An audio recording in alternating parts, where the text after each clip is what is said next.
سبحان الذي أسرى بعبده ليلا من المسجد الحرام إلى المسجد الأقصى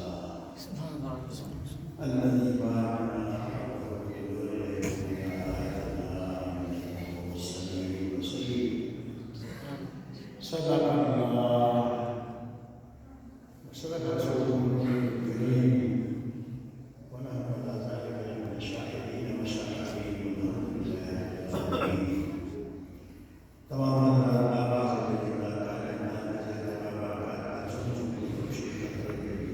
الصلاة والسلام عليك يا رسول الله وعلى آلك وصحبه. الصلاة والسلام عليك يا رسول الله.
اللہ پاک نے ارشاد فرمایا سبحان الذی اسری بعبدہ، وہ ذات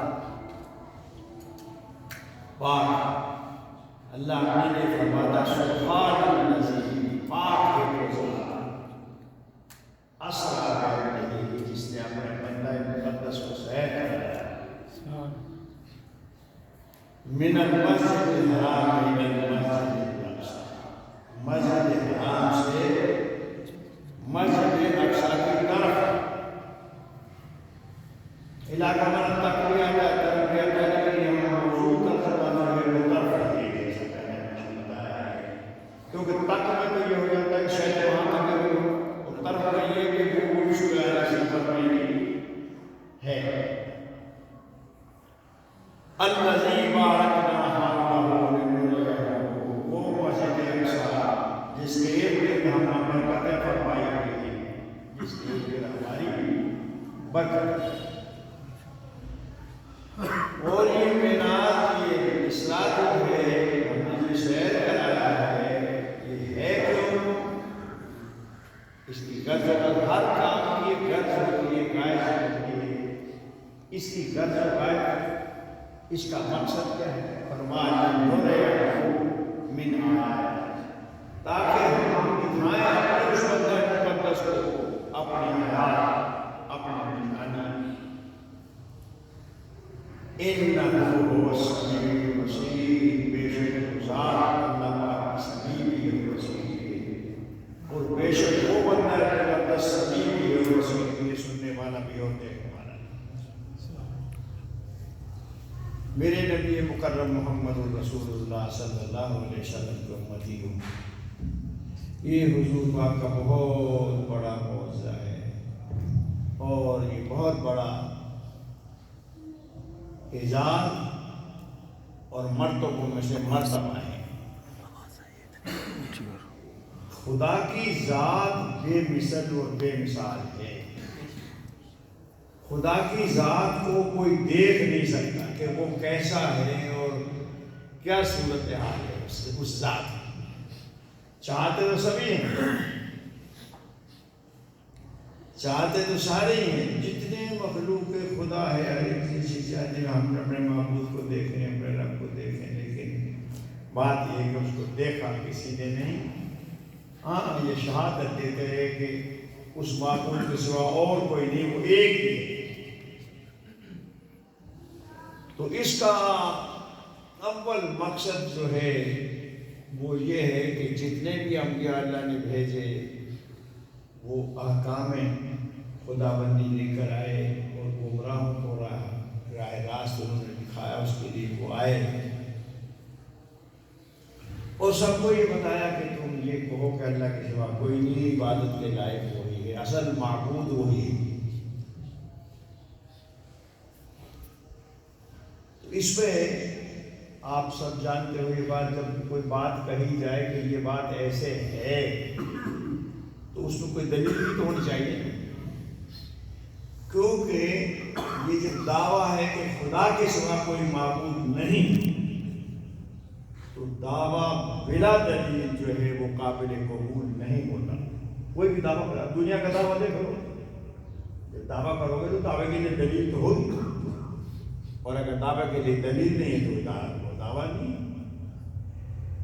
تو اس کا جو دعویٰ یہ تھا کہ لا الہ الا اللہ، اللہ کے سوا کوئی معبود برحق نہیں ہے، وہ ایک ہے۔ تو یہ تو کچھ مثال کے طور پر میں سمجھا رہا ہوں، کہہ رہا ہوں۔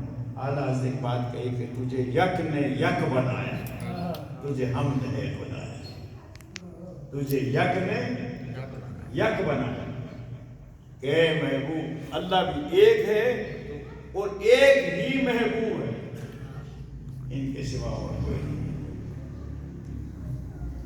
عام دنیا میں تو کہتے ہیں سب کا یار ہو، کسی کا بھی نہیں، تو یار ایک ہی، محبوب ایک ہی۔ حضور پاک کو اپنی زبان سے فرمائے خلیل اور حبیب اور محبوب میں فرق کیا ہوتا ہے کہ خلیل وہ ہے جو ہر جسم کی رگ رگ میں سما جائے، تب اس کو خلیل کہتے ہیں۔ تو حضور پاک نے فرمایا کہ اگر میں کسی کو اللہ کے سوا خلیل بناتا، اللہ ہی میرا محبوب ہے، اس کے بعد میں اور کسی کو بناتا تو پھر فاتخذت ابا بکر، تو پھر ابو بکر کو میں اپنا خلیل بنا، میرا خلیل رہا۔ تو میرے نبی مکرم محمد الرسول اللہ صلی اللہ علیہ وسلم کے امتیوں، اللہ پاک نے اپنے محبوب کو بلایا اور فرمایا تاکہ اپنی میری ساری نشانیاں دیکھ لے کہ میری کتنی مخلوق ہے، اور محبوب میں نے کس لیے پیدا کیا ہے کہ یہ جو کچھ بھی ہے سب کا مالک مجھے بنایا ہے۔ اب چونکہ دعویٰ خدا بندی یہ تھا کہ لا الہ الا اللہ، تو ہر نبی یہ کہتا رہا کہ اللہ کے سوا کوئی معبود برحق نہیں ہے، کوئی معبود برحق نہیں۔ برحق اس لیے کہتے ہیں کہ بھئی کوئی پتھروں کو پوج رہا ہے، کوئی پیپل کو پوج رہا ہے، جیسا کسی کا بالکل جیسے کافر ہے۔ مجھے یہاں ایسے ذہن میں ایک بات یاد آ گئی، مجھے آپ لوگوں کو بتا دوں کہ مسائل اور پریشانیاں آفتیں جو آتی ہیں، بیماری آتی ہے، تو حضور پاک نے فرمایا جب بھی کوئی بیماری دیکھو یا کوئی آفت دیکھو، میں جو کئی لگا یہ چھینکا سا لگا لیتے ہیں، تو مجھے ہسپتال میں جانا پڑتا ہے، آتا جاتا ہوں، تو ڈاکٹر بھی ہوتے ہیں لیکن میں چھینکا سا نہیں لگاتا، بھر اپنا ایسے کر لیتا ہوں، تو وہ یہ لگاؤ جی پتہ نہیں اس کو کیا کہتے ہیں، وہ تو اسی میں سانس لے رہے ہو، اسی میں سانس آ رہا ہے، اسی واپس جا رہا ہے، تو اس میں کوئی تازہ ہوا تو آئے۔ خیر یہ تو بات نہیں، ایک بات تو یہ کہی جو میرے ذہن میں آئی تھی، حضور پاک نے فرمایا جب بھی کسی بیمار کو دیکھو یا جب بھی کوئی تکلیف دیکھو تو یہ پڑھو الحمدللہ الذی عافانی مما ابتلاک بہ وفضلنی علی کثیر ممن خلق تفضیلا، یہ دعا پڑھو تو کبھی تم اس بیماری میں مبتلا نہیں ہوگے۔ حتیٰ کہ اعلیٰ حضرت نے یہاں تک کہہ دیا ہے کہ میں تو کافر کا جنازہ جا رہا ہو تو پھر بھی پڑھتا ہوں یہ، میں تو کافر کا جنازہ جا رہا ہو تو اس کو دیکھ کے بھی یہ پڑھتا ہوں۔ کیوں پڑھتا ہوں؟ اس لیے کہ یہ اس کی موت کفر میں واقع ہوئی، اسلام پہ نہیں ہوئی، تو یا اللہ ہمیں اسلام پر ہی قائم بتائیں۔ اور دوسرا آپ نے یہ فرمایا کہ شیطان کے جنازے جب جنازہ لے کے جاتے ہیں تو شیطان آگے آگے ناچتا جاتا ہے، یہ ان کے ملفوظات میں ہے، ملفوظات میں اعلیٰ کے جلد تو یہ شیطان تو خوش ہوتا ہے نا کہ دیکھو اس کو یہ میں نے گمراہ کیا ہوا ہے، تو ناچتا ہے، خوشی کرتا ہے بھئی کافر کا جنازہ جا رہا ہے۔ تو مسلمانوں ہمارے تو جنازے بھی جب جاتے ہیں تو فرشتے ناز کرتے ہیں، اللہ تعالیٰ کی رحمت برستی جاتی ہے، سوار نور کی اوپر برس جاتی ہے۔ اللہ کے مولوی اشرف علی تھانوی نے خواجہ خواجگاں خواجہ نظام الدین اولیاء المعروف محبوب الہی کے جنازے ایک مرید صادق یہ مولوی اشرف علی تھانوی الرفیق فی سوائی طریق میں لکھتا ہے کہ اس کے جنازے جب لے کے چلے ایک بے خود ہو کے ایک مرید خاص اور تڑپ رہا ہے اور یہ اشعار پڑھ رہا ہے، جنازے کے آ گیا کہ سرو سیمی نا بسارا می نبی، سرو سیمی نا بسارا می نبی، سخت بے مہری کے بے ماں می نبی، سرو سیمی نا کے سہارا می نبی، سخت بے مہری کے بے ماں می نبی۔ وہ ناز رہا تھا یہ انتہائی جذبے کے اندر، انتہائی غم کے اندر، جب اس نے یہ شعر پڑھ گئے محبوب، اے ہمارے محبوب کتنی بے رحمی کہ آپ جنت کو جا رہے ہیں اور ہمارے بغیر ہی جا رہے ہیں، سرو سیمی نا بسارا می ربی، سخت بے میری کے بے ماں می ربی۔ تو فرمایا جب درد کے ساتھ اس نے یہ پڑھا، درد تو ایک اثر رکھتا ہے، تو فرمایا حضرت نظام الدین اولیاء رحمۃ اللہ نے اپنے کفن سے ہاتھ نکالا اور اشارہ کیا کہ اس کو چپ کرا دے، ورنہ میری لاش چار پائی سے تڑپ کے جا پڑے گی۔ اللہ، کیونکہ وجن آخر ہوا درد سے ان کو وجن تو آتا ہے نا، اشعار میں جس میں درد ہو، اللہ کا کلام میں جس میں درد ہو، قوالی کے واقعات تم آپ کو میں ایک واقعہ سنایا تھا، یہ جو ٹی وی میں بھی دیکھتے ہو گے جب کوئی بہت بڑی ایک عجیب چیز ہو، نامی کامی چیز ہو تو وہ دکھاتے ہیں۔ تمہارے پاکستان میں حضرت رکن عالم صاحب کا مزار اکثر وہ دکھاتے ہیں۔ رکن عالم کو جانتے ہو کہ نہیں جانتے؟ یہ ایک حضرت غوث بہاؤالحق زکریا ملتانی کے پوتے ہیں، بیٹا صدرالدین تھا، رکن عالم کا مزار شہنشاہی مزار ہے۔ تو یہ بہت بڑے کامل ولی ہوئے، تو حضرت نظام الدین اولیاء کی ان کا آپس میں بڑی محبت تھی، تو یہ دہلی نہیں گئے، یہ تو قوالی ہوئی تو یہ بیٹھے ہوئے تھے، مجمع تھا لیکن سب صوفیہ کا مجمع تھا، عام لنڈے لفنگوں کا نہیں تھا، تماش بینوں کا مجمع نہیں تھا، وہ باوجود قوال ہوتے تھے اور صاحب دل قوال ہوتے تھے اور صاحب دل بھی سننے والے ہوتے تھے۔ تو آپ ایسے یکدم اٹھے جذبے سے،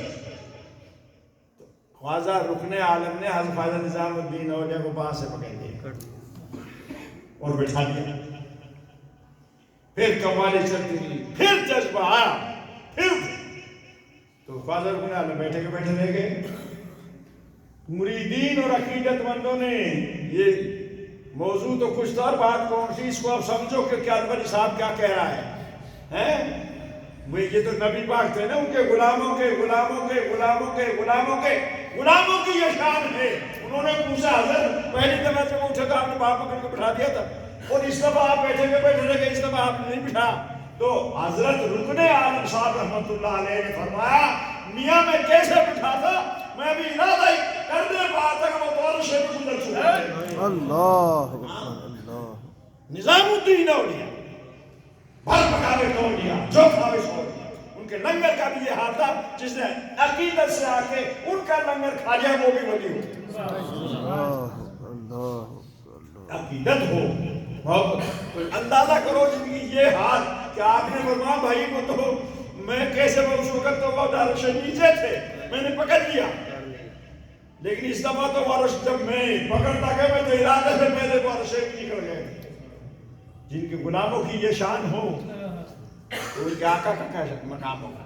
تو خیر میرے نبی مکرم محمد الرسول اللہ صلی اللہ علیہ وسلم کے دیوانوں، اللہ پاک نے اپنے محبوب کو شعر اس لیے کرایا کہ تمام نبی کہتے رہے کہ لا الہ الا اللہ، دلیل یہ دعویٰ تھا، دلیل کسی کے پاس نہیں تھی کہ خدا واقعی ہے کہ خدا کو دیکھا تو کسی نبی نے بھی نہیں، تاکہ دلیل قائم ہو جائے دعوے پر۔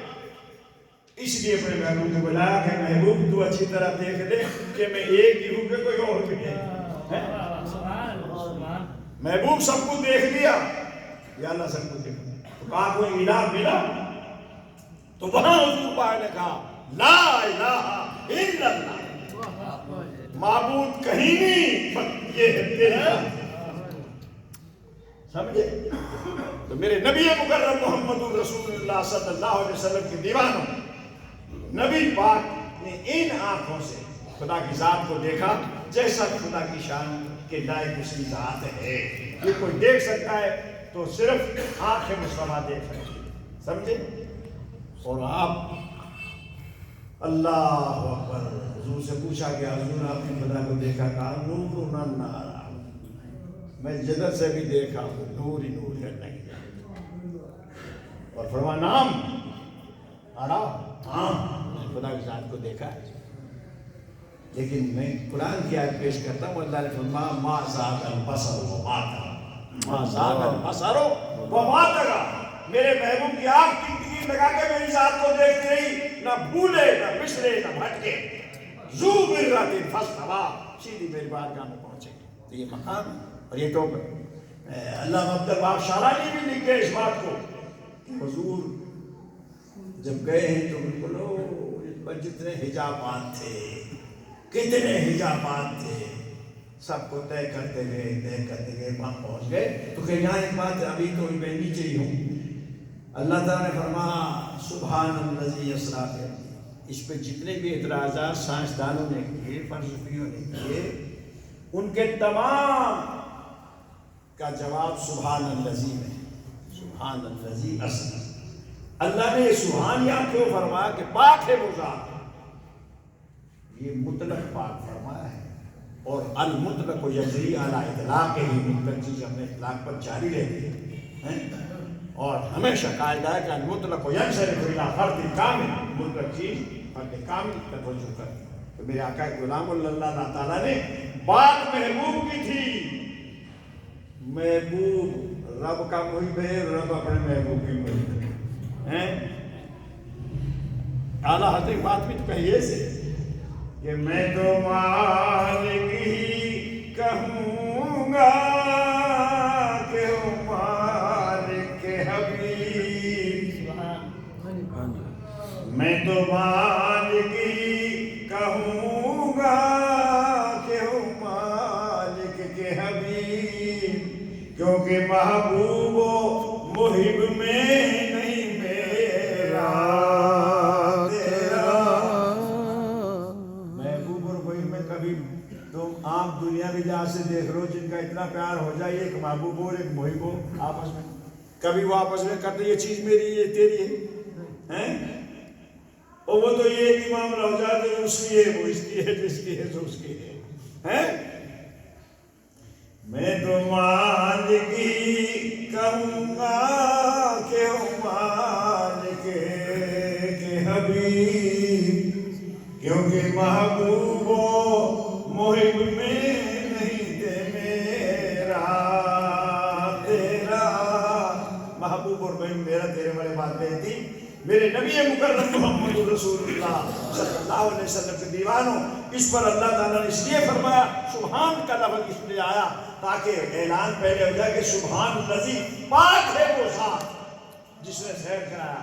سیر کرنا تو اللہ تعالیٰ ہے، اپنی پاکی اس لیے بیان فرمائی کہ میرے محبوب کو اگر کوئی اعتراض کرنا کیسے گئے، آگ کا کرا، ہوا کا کرا، پانی کا کرا، یہ کیسے تم کیسے چلے گئے، بشر جا نہیں سکتا۔ تو میرے نبی کے غلاموں، یہ ہستی کون تھی؟ ہم اپنی نگاہ سے سارے دیکھتے ہیں، بشر ضرور ہیں مگر داخل انام نہیں، بشر ضرور ہیں مگر داخل انام نہیں۔ شمار دانے تسبیح میں امام ہے. تسبیح میں امام ہوتا ہے نا, ہوتا تو تسبیح میں ہے, لیکن وہ ان دانوں میں تو شمار نہیں ہوتا ہے. اللہ هو بشر ليس كالابشار كما ان الياقوت حجر ليس كالابشار. کہا میاں وہ بشر تو ہیں, یہ دیکھتے نہیں ہو, لیکن آپ بشر جیسے نہیں ہیں. جیسے کہ یاقوت پتھر تو ہوتا ہے, لیکن آپ پتھروں سے تو نہیں ہوتا. اس میں اس کا کپڑا رنگ ہے, یہ کپڑا ڈھنگ ہے. اور وہ کون سا, جب اللہ کے محبوب نے کہہ دیا نا نور من نور, میں اللہ کے نور میں سے نور ہوں, تو وہ تو اللہ کا نور اللہ کی طرح. میں کہنا کیا کروں. حدیث پر حضور نے فرمایا, خود قرآن نے کہا قد جاءکم من اللہ نور, تمہارے پاس اللہ کی طرف سے نور آ گیا ہے. من اللہ تو پھر اللہ کا نور ہی تھا نا. تو باہر سو نور کی طرف جائے, ہر چیز کل شیء یرجع الی اصلہ. اسی لیے مفسرین محدثین فرماتے ہیں کہ یہ کوئی تعجب کی بات نہیں ہے جو چلے. تعجب کی بات تو یہ ہے کہ آ کیسے گئے. جانا تو بڑا سر کی طرف گئے. تو باہر سن, میرے نبی مکرم محمد الرسول اللہ صلی اللہ علیہ وسلم کی دیوار وہ معراج پر جتنے بھی اعتراض ہیں ان سب کا کلا کمال اللہ نے سبحان الذی سے کر دیا. اب یہاں سبحان الذی اسریٰ بعبدہ لیلا من المسجد الحرام, آگے سے آگے نکل گیا خیر میں. اور ٹائم تھوڑا ہے, جمعے میں ٹائم تھوڑا ہوتا ہے. لوگ صبح جب شروع ہو جاتا ہے, آدمی نہ شروع ہو تو ایسے معلوم مجھے بڑی بیمار ہے, یہ مریض ہے, کیا ہو رہا ہے. لیکن جب آقا کا ذکر آ جائے تو پھر آقا کا ذکر تو پھر انسان کی روحانیت پیدا ہے. تو گویا آج یہ یاد رکھو کہ سبحان الذی, اللہ نے اس لیے فرماتا کہ میرے محبوب پر کوئی اعتراض نہ کرے, کیونکہ جس نے یہ سیر کرایا ہے وہ بات یوں بھی ہے کہ میں خود آیا نہیں لایا گیا. ربنا آنا ہو ہے ان کا بلانا ہو ہے. شان کے ساتھ اللہ نے بلایا اور فرما میرے محبوب پر اعتراض کرنا نہیں, بلکہ میری ذات تمام اس وغیرہ سے پاک صاف ہے. اس میں پھر میں انشاءاللہ آئندہ چیزیں بیان کروں گا. لیکن اب یہ چل رہے ہیں 3 چیزیں ہوتی ہیں. ایک ہے اسراء, ابھی یہ اسراء چل رہا ہے. ایک ہے اسراء, ایک ہے معراج, اور ایک ہے اعراج. یہ اعراج بھی الفؤاد الفاجری میں خواجہ نظام الدین اولیاء رحمۃ اللہ علیہ فارسی میں ایک کتاب اس میں انہوں نے بیان فرمایا اعراج اس سے اوپر ہے. اسراء مسجد حرام سے مسجد اقصیٰ تک ہے, اور اس سے عرش تک اعراج ہے, اس سے بڑا اور بڑا اعراج ہے. تو وہ بات کی بات ہے. لیکن یہ بات تھوڑی سی تمہارے علم میں بات ہے. معراج ہم کہتے ہیں معراج النبی, معراج حضور کا معراج ہوا اللہ مقام ہے. کہاں ہوا؟ جہاں کوئی مکان نہیں تھا. لا مکان کا معنی کوئی مکان نہیں. وہ مکان و مکان, یہ نبی ہیں جن کے ہیں یہ مکان, وہ خدا ہے جس کا مکان ہوگا. سمجھے؟ تو میرے نبی مکرم محمد الرسول اللہ صلی اللہ علیہ وسلم ذہن میں رکھو, حضور کا یہ معراج اللہ کے پاس پہنچنا جانا. اور حضور پاک نے فرمایا مومن کا معراج کیا ہے؟ میرا معراج ہے خدا کو دیکھنا, اور میرے امتیوں کا معراج ہے میرا دیکھنا. الصلاۃ معراج المومنین, الصلاۃ, حضور پاک نے فرمایا الصلاۃ معراج المومنین, کہ مومنوں کا معراج نماز ہے. واہ واہ واہ. کیوں معراج ہے؟ کوئی معراج جاؤ گے کہیں روز کرو, کس کے پاس جاؤ گے؟ تو جس آقا کے پاس جاتے ہو تحیات میں تم کیا کہتے ہو؟ السلام علیکہ ایھا النبی.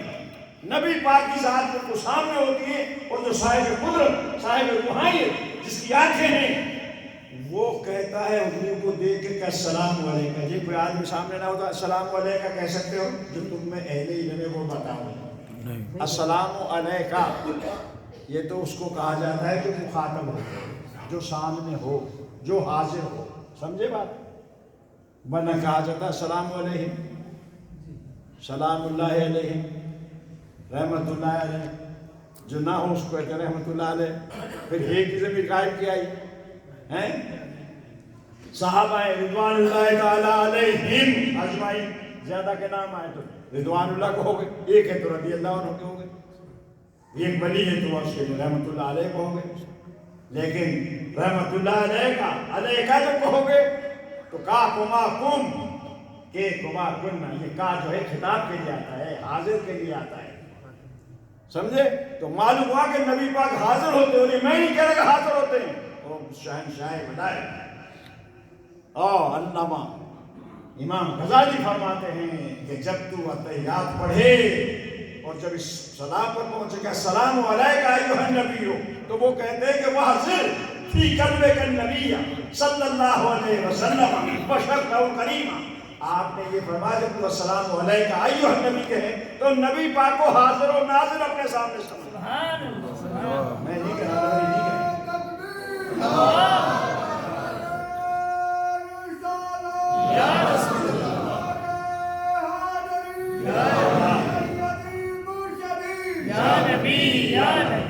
میرے نبی مکرم محمد رسول اللہ صلی اللہ علیہ وسلم کے دیوان، پھر آپ نے یہ کہا کہ یہ دیکھ نہیں رہا، تو فرمایا تم یہ دیکھے نہ دیکھے، وہ یہ حضور کو حاضر و ناظر سمجھے تو سمجھنا نہیں، بلکہ ایسے بشخص الکریمہ، نور یعنی جسم، روح بمائے جسم کے حضور پاک کو سامنے سمجھے۔ شخص کہتے ہیں تعین مکمل، اور پھر کہ السلام علیکم، اس لیے یہ آیا کہ الصلاۃ معراج المومنین۔ اب جو نماز پڑھتے ہیں کہ شیطان بہکاتا ہے، وسوسے ڈالتا ہے، لیکن ایک مسئلہ یاد رکھنا، بس بات کریں گے، ہر چیز میں فعل الحکیم لا یخلو عن الحکمت، حکیم کا فعل حکمت سے خالی نہیں ہوتا۔ تو جو ایسے ہم ہاتھ باندھتے ہیں، اللہ ہاتھ باندھتے ہو، تو یہ ہم جو ہاتھ باندھتے ہیں ناف کے نیچے، اس کی کیا وجہ؟ یہ ویسے ہی باندھتے ہیں یا اس میں کوئی حکمت نہیں ہے؟ تو اس میں حکمت یہ، اور شافی وہ ایسے باندھتے ہیں، وہ اوپر باندھتے ہیں، وہ دل کے اوپر باندھتے ہیں، اور حنفی ناف کے نیچے ہاتھ باندھتے ہیں۔ نماز باندھتے ہو نا بھائی؟ ارے سارے باندھتے ہو نا نماز میں ہاتھ، یہ یہاں ہاتھ کو باندھتے ہو، ٹھیک ہے کھڑے کھڑے پڑھ لو، نماز ہی تو ہے۔ تو اس کی وجہ کیا، اس میں حکمت کیا؟ تو یاد رکھو، یہ دائیں طرف ہے، دائیں طرف دل ہے، تو دل جو ہے شیطانی وسواس دل میں پہنچتے ہیں، لیکن شیطانی وسواس ایک ہے نفس، ایک ہے روح، ایک ہے قلب۔ اب روح کا تعلق قلب کے ساتھ ہے، اور یہ نفس کا تعلق عام شہوات، خیالات۔ تو نفس کا مرکز اور حیز اور مقام ہے ناف کے نیچے شہوات کا، سمجھے؟ یاد رکھیں۔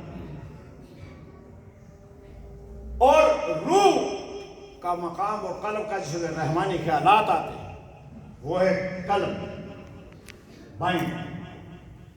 تو دل جو ہے، جیسے کہ اللہ تبارک و تعالیٰ کا حدیث قدسی میں فرمان آتا ہے، لا یسعنی ربی علی سمائی ولکن یسعنی قلب عبد المؤمن، نہ میری گنجائش زمین میں ہے، نہ میری گنجائش آسمانوں میں ہے، میری گنجائش مومن کامل کے دل میں ہے۔ تو نفس کا جب دخل ناف کے نیچے نفس ہے، تو نفس اس شیطان اس نفس کے اندر دخل دے کے پھر اس کو پہنچاتا ہے دل تک۔ تو یہ ہاتھ نماز میں اس لیے باندھے جاتے ہیں کہ اچھی طرح ناف کے نیچے باندھ لو، نہ رہے بانس اور نہ بجے بانسری۔ شافیوں نے یہاں باندھا، کہا وہاں تک جانے کی ضرورت ہے کیا، پہلے ہی روکو نا اسے وہاں۔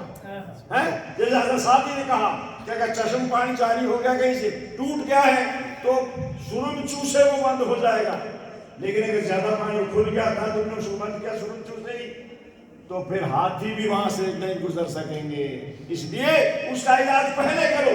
اس لیے احناف نے، ہمارے امام صاحب نے بتایا کہ ہاتھ ناف کے نیچے باندھنے چاہیے، تو یعنی اس کا دخل رک گیا۔ یہ ہاتھ اس لیے یہاں باندھے جاتے ہیں ناف کے نیچے، اور وہ جو باندھتے ہیں یہاں باندھتے ہیں، سمجھے؟ تو معلوم یہ تاکہ دل تک شیطانی وسوسہ کی رسائی ہی نہ ہو، یہ حکمت ہے اس میں جو ہم ناف کے نیچے ہاتھ باندھتے ہیں نماز میں۔ سمجھ گئے اس مسئلے کو؟ ذہن میں بیٹھ بھی گیا ہے کہ نہیں بیٹھا ہے؟ پیشانی چورس کیوں نہیں، یہ گول کیوں ہے؟ اس کی کیا حکمت ہے؟ اللہ نے جس کو گول بنایا ہے، فرمایا 45 درجے تک بھی کہیں پتہ نہیں ہے قبلہ اس طرف ہے کہ اتنا ہے یا ایڑا ٹیڑھا ہو گیا ہے. تو اگر ایڑا ٹیڑھا ہو بھی جائے تو پیشانی کا جون سا بھی حصہ اس کے بدلے کو قبول آ جائے گا. اے میرے گناہوں تمہارا سجدہ قبول ہو جائے گا. سبحان اللہ. واہ واہ. باخر دعوانا ان الحمد للہ.